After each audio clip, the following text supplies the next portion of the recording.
Bismillah. Assalamualaikum warahmatullahi wabarakatuh.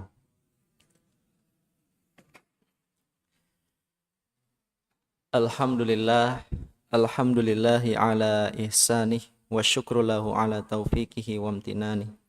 Wa ashhadu an la ilaha illallah ta'ziman li sya'ni. Wa ashhadu anna Muhammadan abduhu wa rasuluh ad-da'i ila ridwani. Amma ba'd.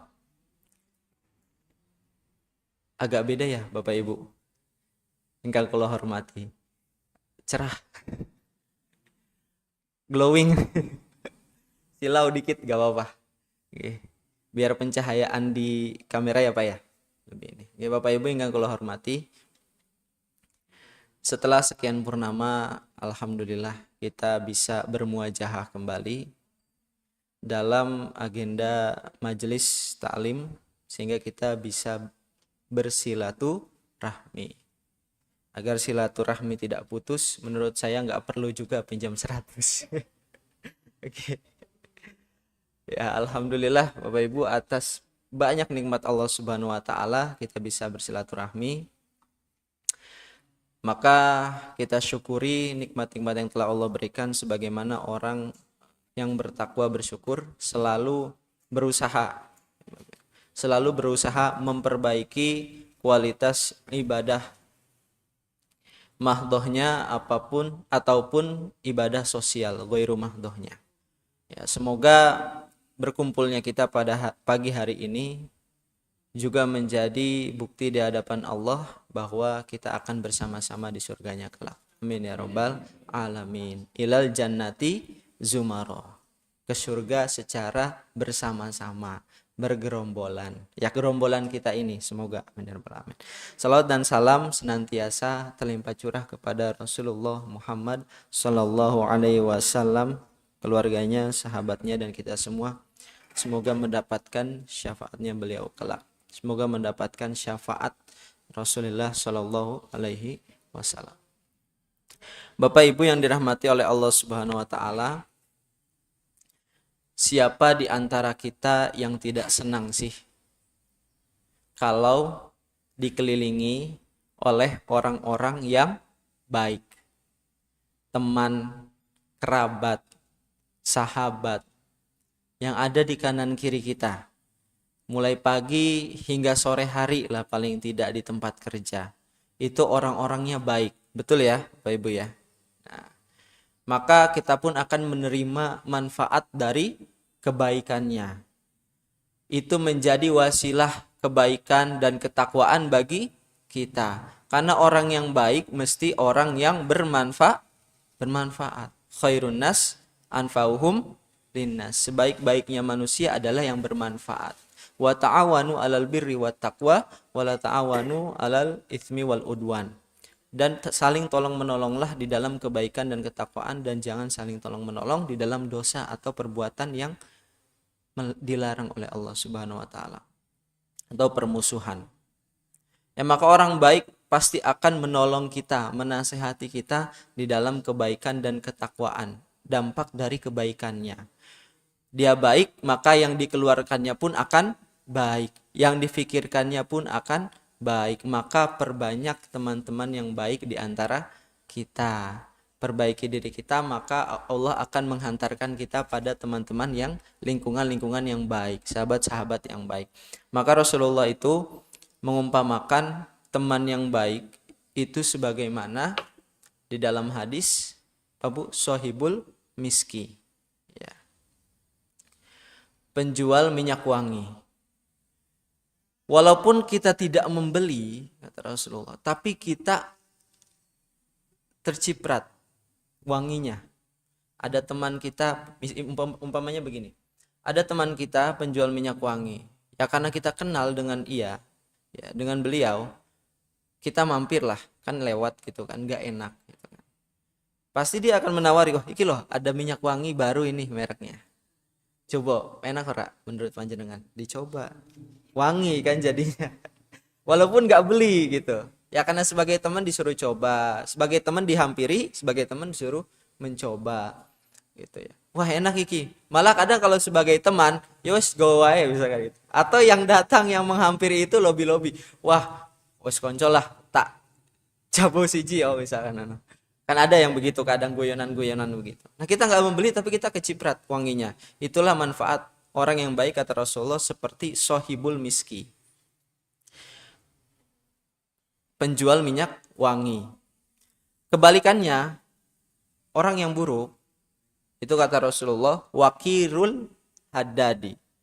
Sohibul jalisi asui huwa kirul haddadi. Jadi teman yang buruk itu sebagaimana kakiril haddadi. Pandai besi. Ya. Perumpamaannya sama. Kita datang aja pasti bau besi. Orang-orang yang buruk pasti akan memberikan keburukan bagi kita. Paling tidak kita dibully lah oleh teman-teman yang buruk itu. Ya. Ya akan menebar hal-hal negatif yang akan mempengaruhi kita. Nah, itulah dampak dari pertemanan atau lingkungan orang-orang yang toksik. Kalau dalam bahasa anak muda sekarang itu, teman-teman yang buruk itu teman-teman yang toksik. Bukannya ngasih manfaat, malah ngasih mudorot. Bukannya masih manfaat, malah ngajak maksiat. Syukur-syukur kalau kita itu kuat prinsip imannya. Kalau nggak kuat bisa terbawa arus. Syukur-syukur kalau semangat jihad kita ada, kita bisa mendakwahinya. Gitu ya. Kita tidak terbawa arusnya. Justru kita yang pelan-pelan membawa ia pada kebaikan. Ini saya rasakan sendiri Bapak Ibu. Jadi ada teman yang memang saya tidak sebut ya, mohon maaf. Dari segi ibadahnya kurang, tapi dia ingin berteman, kaget saya. Main ke rumah saya. Sering main, Pak, main PS kan gitu. Tapi ya nggak apa-apa lah, hiburan aja saya anggap. Makin kesini, makin bertanya tentang agama. Mungkin di hadapan teman-teman yang lain bahasanya bahasa yang agak vulgar, ya untuk bercanda mungkin. Tapi kalau udah berdua sama saya nanya yang Islami. Alhamdulillah, nanya tentang alam kubur, kematian. Wah, siap kematian. Sampai di akhir itu minta peci dan Quran. Karena sedikit-sedikit saya ajarkan ngaji. Ya jadi main PS, bermain PS ki ngaji Pak. Ngaji Pak Ibu, Bapak Ibu, ngaji. Ayo ngaji. Ya walaupun 10 menit, 20 menit ya ada manfaatnya. Besok-besok tak minta Qurannya nih, ambil bawa. Pecinya juga, bawa pecinya. Dibawa pulang. Ya. Sampai sekarang orangnya udah pindah. Ya nggak apa-apa lah, artinya saya ngasih manfaat. Ada Quran dan peci yang dibawa. Semoga dengan itu jadi wasilah kebaikan juga bagi saya. Kalau rajin kan ya saya pahalanya mengalir ke saya begitu. Nah, alhamdulillah ada bisa dibawa gitu. Walaupun awalnya saya sedikit ke bawah main PS gitu kan. Ya udah kesini-sini akhirnya mereka datang ke rumah mesti ngaji, ngobrol dan lain sebagainya. Nah ngobrolnya udah ngobrol ke arah Allah Islam itu, alhamdulillah. Berarti saya yang tidak terpengaruh, saya yang bisa mempengaruhi mereka. Nah itulah Bapak Ibu, fungsinya teman-teman yang baik, lingkungan yang baik. Paling tidak kita punya prinsip iman, kita punya semangat jihad sehingga amar ma'ruf nahi mungkar itu bisa kita tegakkan dengan strategi-strategi yang kita miliki. Nah, Bapak Ibu yang dirahmati oleh Allah Subhanahu wa taala, bagaimana sih kita ini melihat teman kita itu baik ataukah buruk? Apakah hanya dengan kita 3 jam bersamanya dalam sehari? Apakah dengan kita melihat akhlaknya dalam satu situasi, dalam satu perbuatan? Apakah cukup dari perkataan orang lain? Akhlak itu sebenarnya Bapak Ibu, konsepnya penilaian, bukan justifikasi. Ya. Jadi kalau penilaian itu seperti di pendidikan, ada 1 sampai 100. Boleh jadi orang itu di satu hal dia belum baik akhlaknya, tapi di hal yang lain dia akan baik. Sadar gak Bapak Ibu? Ketika Allah berfirman, Innal insana khuliqa halu'a. Sesungguhnya manusia itu diciptakan berkeluh kesah. Dari situ aja awal dari penciptaannya aja udah dikasih minus sama Allah. Gak 100. Dikurangi lah tolong 90 karena ada keluh kesahnya. ya. Karena ada keluh kesahnya. Keluh kesah kan juga hal yang negatif. Keluh kesah bisa negatif, tapi bisa positif. Ketika keluh kesah dan keresahan itu bisa membuat perubahan. Ada orang yang saking resah dengan keadaan, kemudian dia mencari cara untuk merubah. Bagaimana caranya kita merubah? Itu kan awalnya dari keluh kesah, keresahan jadi perubahan. Ya, perubahan, enggak, bukan kampanye, Pak. Bukan kampanye. Saja ini nggak apa-apa sih kampanye juga ya, Bapak Ibu ya. Ini nasib bangsa kita juga. Tapi enggak kok, itu enggak murni netral. Ya, kalau yang itu netral dulu, netral dulu. Nah, ya, oh kan sampai mana tadi? Nah, gimana Pak? Nah, keluh kesah, ya, keresahan itu bisa membawa perubahan. Tapi ya Allah di awal itu udah khuliqu alua, udah minus duluan, ya, nggak 100. Jadi alat manusia itu pasti ada kurangnya. Tak ada gading yang tak retak, maka diberi nilai modelnya. Tidak justifikasi karena satu perbuatan dia disebut tidak berakhlak. Bisa jadi itu karena kealfaannya, kelupaannya, ketidaktahuannya. Dia nggak tahu ilmu mungkin karena kita panjenengan saudara yang melihat, kita yang tahu, maka ada nilai dakwah ditegur ya karena mungkin nggak tahu. Maka ada nilai husnuzon, di situ husnuzon wae. Maka modelnya penilaian. Nah, bagaimana melihat sebenarnya akhlak seseorang itu, jati diri seseorang itu, penilaian terhadap seseorang itu apakah baik ataukah buruknya? Bagaimana itu? Maka Umar bin Khattab itu dalam satu situasi, ini direwayatkan dalam kitab Manarus Sabil, kemudian ditakhrij hadisnya oleh Nasiruddin Al-Albani dalam kitab hadis takhrij Irwaul Ghalil. Khuwaisyirah bin Al-Hur kemudian bersaksi, syahida rajulun ingda Umar bin Al-Khattab Umar bin Al-Khattab radhiyallahu anhu faqala lahu Umar. Jadi ada seorang pemuda yang bersaksi di hadapan Umar bin Khattab.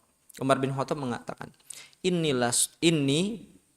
lastu a'rafuka wa la yadurruka anni la a'rifuka fa'tani bima ya'rifuka. Enggak masalah, inilah aku tuh enggak mengenalmu. Tapi ya udahlah, enggak masalah. Kalaupun enggak mengenalmu, setidaknya fa'tani bima ya'rifuka. Datangkanlah dengan orang yang mengenalmu sehingga aku setidaknya bisa mengenalmu begitu. Kemudian ada di antara persaksian itu seorang pemuda mengangkat tangan. Ana a'rifuhu ya Amirul Mukminin. Saya ini mengenalnya kok Amirul Mukminin. Wah. Kata Amirul Mukminin kemudian mengatakan, bi ayyi syai'in ta'rifuhu. Dengan apa sih kamu mengenalnya? Emang gimana sih dia? Gitu. Kemudian seorang pemuda itu menjawab, bil adalah. Dia orangnya bisa dipercaya kok. Nah, kemudian ditimpai lagi oleh Umar bin Khattab. Kalau begitu, huwa jarukal adna ta'rifu lailahu wa naharahu wa madkhalahu wa makhrajahu. Apakah kamu itu tetangga dekatnya sehingga ta'rifu lailahu, kamu itu mengetahui malamnya bagaimana, siangnya bagaimana, di dalam rumahnya bagaimana, kemudian di luar rumahnya bagaimana. Pemuda itu mengatakan, lah bukan, saya bukan tetangganya, saya nggak tahu artinya bagaimana malamnya, siangnya, di luar rumahnya, di dalam rumahnya. Kalau begitu, kata Umar itu mengatakan lagi, fa'amal taka bid dirham wa dinar alladhi yasta'dilu bihima alal wara. Kalau begitu, kamu pernah nggak sih bermuamalah dengannya? Dengan uang dirham dan dinar, yang mana dirham dan dinar uang itu yang kamu muamalahkan, kamu sehingga mengetahui, menunjukkan bahwa dia orang yang waro. Jawab lagi si pemuda itu, enggak, belum pernah juga saya berbisnis atau bermuamalah dengannya. Ya kalau begitu ditanya lagi oleh Umar, kalau begitu wasahibuka ala safar alladhi yastadilu bihi ala makarimil akhlak. Kalau begitu dia itu teman kamu yang pernah kamu ajak safar enggak? Sehingga kamu itu tahu kemuliaan akhlaknya. Bukan juga. Nah, di hadis yang lain itu menanyakan apakah kamu pernah memberikan amanah kepada orang tersebut. Dia pun menjawab tidak. Maka kata Umar bin Khattab, kamu belum mengenalnya. Kamu belum tahu bagaimana dia. Akhlaknya bagaimana kamu belum tahu. Fa'tani bima ya'rifuhu. Maka datangkanlah yang lain coba. Orang yang mengenalnya. Jadi kalau menurut Umar bin Khattab, untuk mengenal pribadi seseorang, akhlak seseorang, baik dan buruknya itu tadi, Bapak Ibu, bukan hanya berdasarkan justifikasi pada satu perbuatan saja. Yang mana perbuatan itu kita lihat pada waktu itu, pada 1 jam itu, bahkan pada menit itu. Ya. Tapi harus luas penglihatan kita terhadap akhlaknya. Maka kata Umar bin Khattab ada 4 kan tadi. Yang pertama itu adalah tetangga dekatnya bukan. Adna, dekat, ya, bukan tetangga yang dibatasi rumah. Sehingga Umar bin Khattab menegaskan, ya, ta'rifu lailahu wa naharahu. Tetangga beda jarak rumah mungkin masih bisa tahu malam dan paginya karena lewat. Tapi madkhalahu wa makhrajahu. Saat dia keluar atau saat dia masuk. Itu kan tetangga yang paling dekat, tetangga sampingnya. Tahu nggak pada saat dia masuk rumah, pada saat dia keluar rumah. Nah, itu dilihat. Dari situ tetangga dekat, maka akan bisa melihat bagaimana akhlak seseorang itu. Apakah dia sering menyapa, Bu, mari Bu. Bisa selalu menebar senyum, selalu mengajak ngobrol, ramah kepada tetangganya. Jangan salah Bapak Ibu, ketika kita ramah dan menghindari perselisihan dengan tetangga, lisan kita jaga ataupun perbuatan kita sehingga tidak mengganggu tetangga kita, itu adalah salah satu bukti dari keimanan lillahi wal yaumil akhir di dalam hadis. Keimanan kepada Allah dan hari akhir, di mana tetangga-tetangga kita fala yu'di jarahu, ya, tidak termasuk orang yang merasa dizolimi oleh kita. Nah, itu adalah salah satu, minimal itu tidak merasa dizolimi. Ya, mungkin kita sering memberi atau mungkin kita sering menyapa. Maka itu satu indikatornya adalah apakah kita termasuk tetangganya, sehingga kita tahu bagaimana akhlak dia. Kadang kan orang itu terlalu gampang menjustifikasi orangnya hanya karena dengar dari orang lain, belum tentu itu benar. Kadang kabar dari satu orang ke orang lain itu udah beda nanti narasinya. Berubah dikit udah beda nanti. Nah, maka kata Umar bin Khattab, itu tetangga dekatnya. Ternyata bukan tetangga dekatnya. Maka ini belum bisa menilai seseorang itu bagaimana akhlaknya. Di luar rumahnya, apakah ada suara sesuatu di dalam rumahnya. Sebagai suami mungkin apakah pernah teriak KDRT kepada istrinya. Di luar rumah apakah bersih kemudian rumahnya apik, itu kan kelihatan yang hanya bisa dilihat oleh tetangga dekatnya. Kemudian yang kedua Bapak Ibu, tadi adalah tetangga. Yang kedua adalah bermuamalah, ya, berbisnis dengan dirham wa dinar. Sehingga ketahuan waro itu apa Bapak Ibu? Kehati-hatian. Waro, hati-hati sekali dari hal-hal yang dilarang oleh Allah Subhanahu wa taala, apalagi yang syubhat. Kalau waro itu udah hati-hatinya bukannya haram saja, tapi syubhat yang mendekati itu udah paling hati-hati orang yang waro. Orang yang sangat berhati-hati. Bermuamalah, berbisnis dengannya. Berbisnis bukan hanya membangun usaha, tapi juga karena hubungannya dengan harta, mungkin yang pernah meminjamkan uang. Orang yang pernah nggak kira-kira meminjamkan uang, dalam katanya pernah nggak meminjamkan uang? Bagaimana ketika dia membayar hutangnya? Apakah termasuk orang yang marah-marah ketika dimintai hutang? Sekarang kan gitu ya, Wewe. Dimintai hutang. Apakah termasuk orang yang cepat, ya, menunaikan hutangnya, diangsur, beritikat baik? Oke. Maka dilihat dari muamalahnya, berbisnisnya, dari hutangnya, dari dia menghutang. Syukur-syukur ya kalau misalkan kita yang berhutang. Nah, kita juga di situ kelihatan Bapak Ibu, dari kita yang memberikan hutang. Malah pesan Allah Subhanahu wa taala itu wa in kana dzu usratin fanadhiratun ila maisarah. Kalau misalkan sekiranya kamu meminjami hutang, kemudian orang yang berhutang itu kesulitan membayar, fanadhiratun ila maisarah. Berilah kemudahan. Maisarah artinya kemudahan. Berilah kemudahan. Nah, akan lebih baik lagi kalau itu di ayat Al-Baqarah ayat 280. Akan lebih baik lagi kalau misalkan diberikan diskon dari yang dihutangi itu. Dia ada yang berhutang 100.000, ya udahlah karena kesusahan 50.000 aja. Atau lebih daripada itu istilah rapopo. Bisa nggak Bapak gitu? Bisa nggak kayak gitu Bapak? Itu di Al-Baqarah setelah ayat yang panjang itu loh Bu, tentang Katibuddin itu menulis hutang itu di atas, paling atas, bagian atas yang bisa dilihat di Quran. Nah, bisa nggak Bapak Ibu kayak gitu? Meminjami hutang, terus karena orangnya kesusahan, ya orang yang berhutang itu kan rata-rata ya orang yang susah atau mungkin karena gaya hidupnya, gengsi hidupnya, maka dia berhutang. Bisa nggak Bapak Ibu? Kalau dia ternyata kesusahan, termasuk fakir miskin, orang yang sedang berbisnis misalkan, wah kolaps bisnisnya, minjem hutang karena kita orang yang berada, minjem utangnya masih kolaps lagi, gitu kan. Nah, bisa nggak meringankan atau mendiskon lah, ya wis lah nggak apa-apa, Mas, utangnya 1 juta, ya udahlah nggak apa-apa 700 aja. Bisa nggak sih kita selegowo itu? Maka kata Allah itu di dalam ayat lanjutnya, khairul lakum, itu lebih baik bagi padamu. Ya. Malah di dalam hadis itu Allah bantu di akhirat. Ya. Allah bantu di akhirat. Maka Masya Allah itu karena berhubungannya dengan kenikmatan dunia. Zinatul hayatid dunia. Kenikmatan dunia yang mana kalau kita bisa legowo, relakan kenikmatan dunia untuk akhirat kita, wah luar biasa.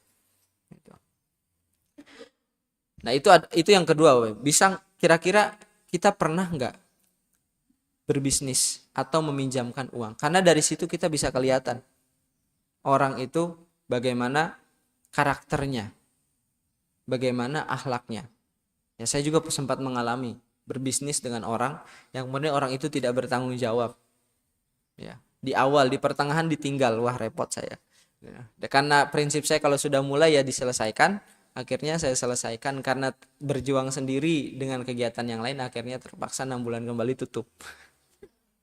Karena nggak kuat ya sendirian. Awalnya ya udah bareng-bareng gitu kan, tapi sendirian. Ya udahlah dari situ sehingga saya tahu oh ternyata begitu orangnya. Kan dia melepaskan tanggung jawabnya. Kemudian yang ketiga itu adalah Bapak Ibu. Yang ketiga adalah sohibus safar. Orang yang pernah ikut bersafar dengan kita.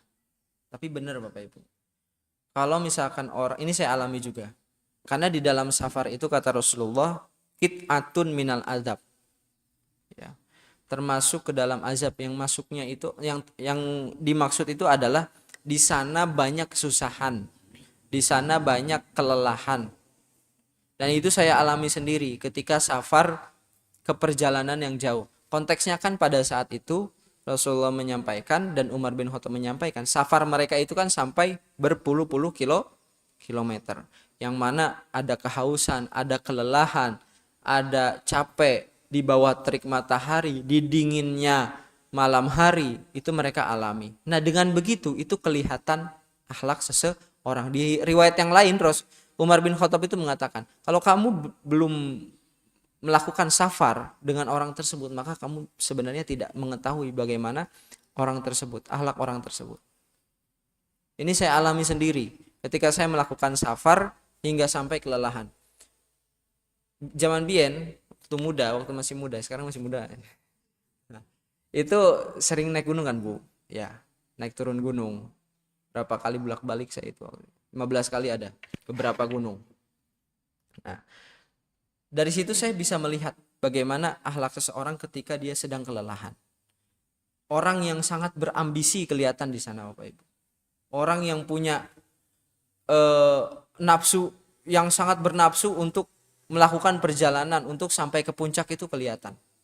Orang yang sabar menunggu temannya yang kesusahan itu kelihatan.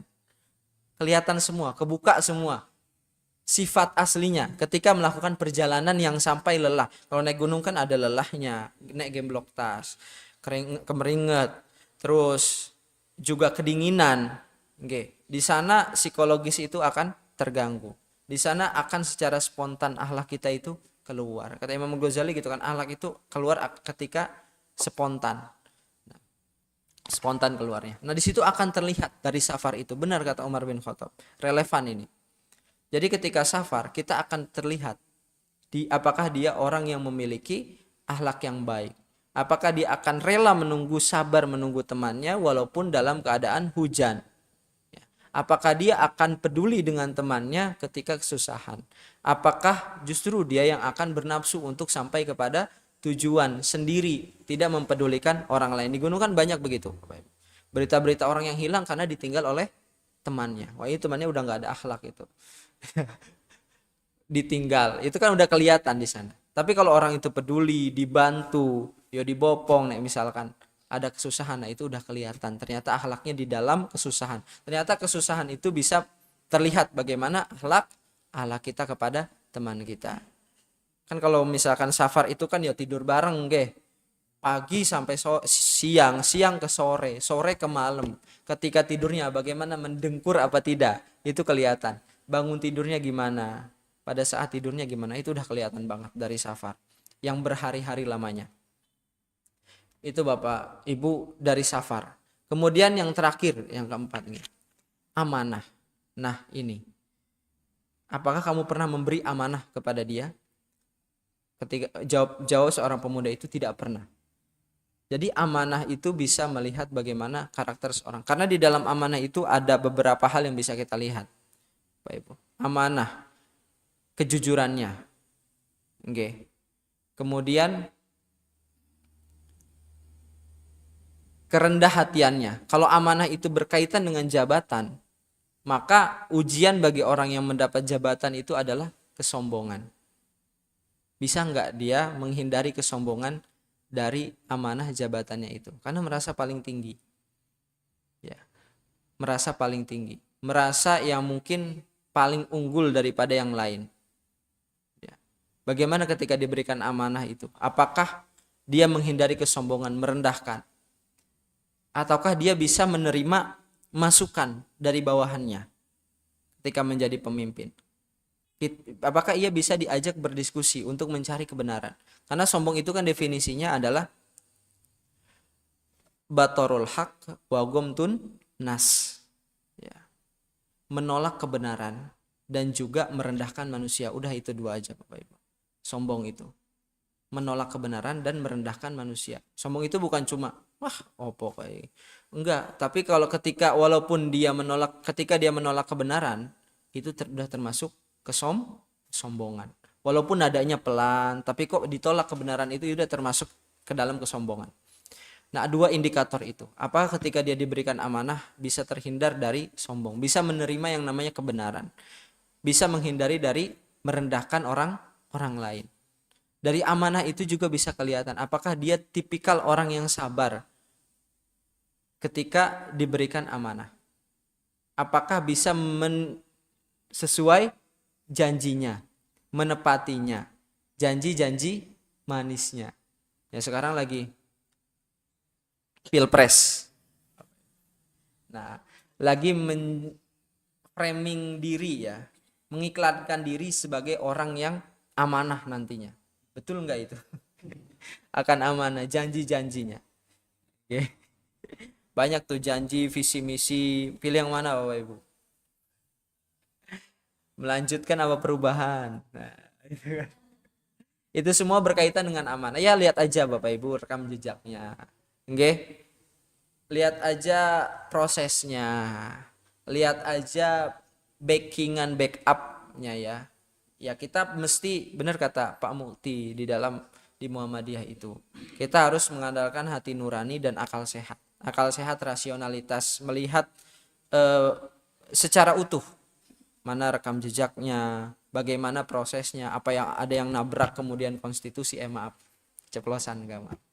Ya, ada yang menabrak, menciderai konstitusi, ataukah ada yang mulus-mulus, adem gitu.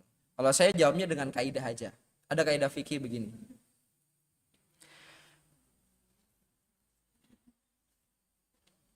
Al-khuruj minal khilaf mustahab. Saya jawabnya dengan itu. Kalau pilihan saya ya. Keluar dari perselisihan itu disukai atau dianjurkan? Coba dari 3 paslon. Saya nggak mau menuju satu paslon. Mana yang sering berselisih? Nah, itu khuruj minal khilaf mustahab kata para ulama. Keluar dari khilaf, perselisihan, ini saling serang dua kubu, saling serang.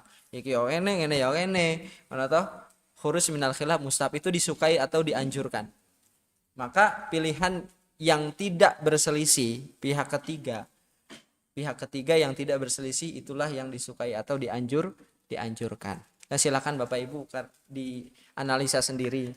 Saya tidak mengarah pada satu paslon ini di video soalnya nanti malah dikira kampanye di majelis. Sebenarnya nggak apa-apa sih, walaupun nggak netral untuk masa depan ya bangsa kita ke depannya.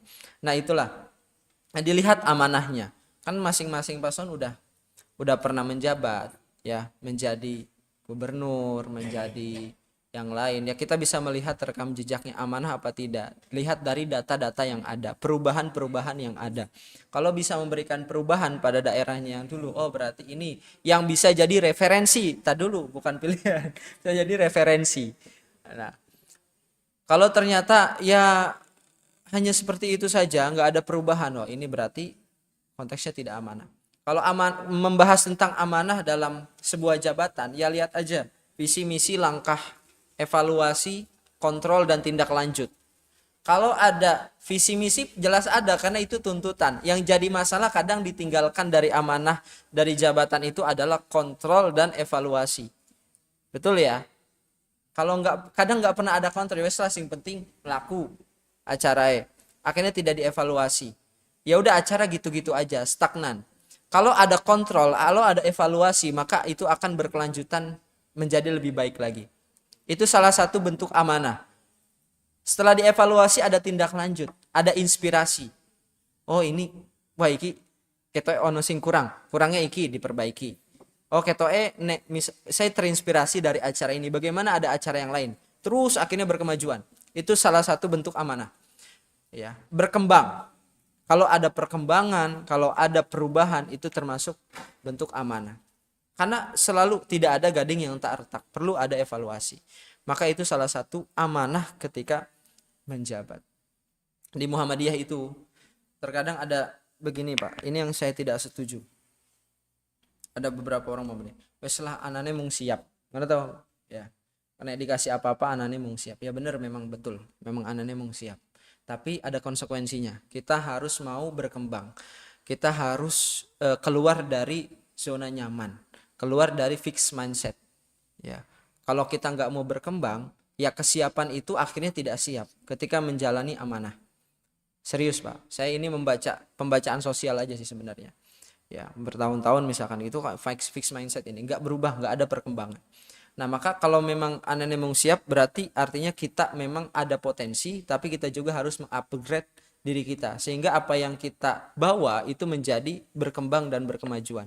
Itu akhirnya menjadi amanah yang benar-benar amanah ya seperti itu. Nah, Bapak Ibu yang dirahmati oleh Allah Subhanahu wa taala, kembali lagi biar kejauhan, itulah amanah ya. Apakah pernah memberikan amanah?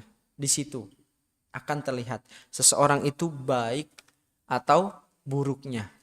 Jadi Bapak Ibu 4 itu, yang pertama adalah tetangga dekatnya, yang kedua adalah bermuamalah ya, bermuamalah. Apalagi sekarang itu kan lagi gencarnya fatwa boikot Israel ya Bapak Ibu ya. Nah, itu udah masuk ke hal yang subhat dan haram. Sebagai orang yang berdagang, yang dulunya punya produk, menjual produk pro Israel, itu bagaimana tanggapannya dengan fatwa ini. Nah dilihat ini waroknya. Tapi kadang masyarakat itu ada yang salah paham, karena fatwa ini ditelan mentah-mentah produk pro Israel itu dibuang lah, mubazir. Intinya kan tidak ada income, betul ya, Tidak ada income yang masuk ke Pro Israel. Nah, kalau itu udah dibeli, kita jual, kira-kira kalau dijual penghasilannya murni kepada kita sebagai penjual atau kita nanti salurkan konsinyasi ya ibaratnya gitu. Nah, apakah dikonsinyasikan? Nah, itu kan pertanyaannya. Kalau dikonsinyasikan di akhir, maka itu yang tidak boleh. Tapi kalau misalkan itu murni pada kita, ya dihabiskan dulu stoknya. Stop distributornya. Itu. Nah, itu kadang salah sampai viral kan itu, akhirnya mempengaruhi yang lain. Agar tidak mubazir. Nah, itu agar tidak mubazir, di stop aja distribusinya. Kemudian berkembang lagi, loh nanti gimana? Kemudian yang kerja di pabrik Pro Israel, mereka akan nganggur dong gitu.